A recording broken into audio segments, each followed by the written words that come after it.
પેટલાદ નગરપાલિકાની સામાન્ય સભા ગણતરીની મિનિટોમાં સમેટી લેવાતા વિપક્ષ અને પક્ષ વચ્ચે ચકમક જારી। કરમસદ કૃષ્ણ હોસ્પિટલને વર્ષોથી મફતમાં આપેલી સુધરાઈ હોસ્પિટલને પુનર્પાલિકા હસ્તક ચાલુ કરવા વિપક્ષની માંગ।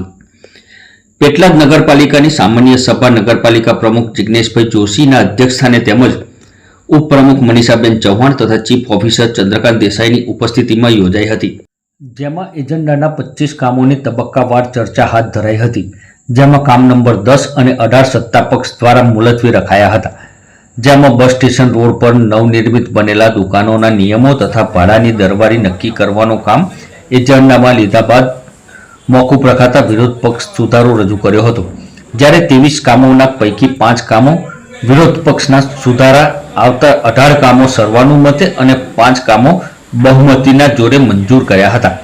આમ ગણતરીની મિનિટોમાં જ સામાન્ય સભા સમેટી લેવાઈ હતી।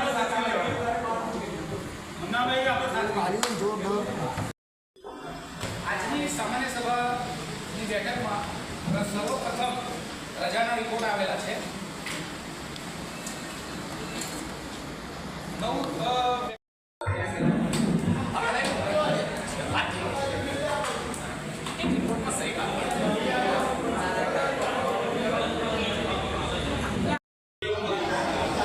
નવી રૂમમાં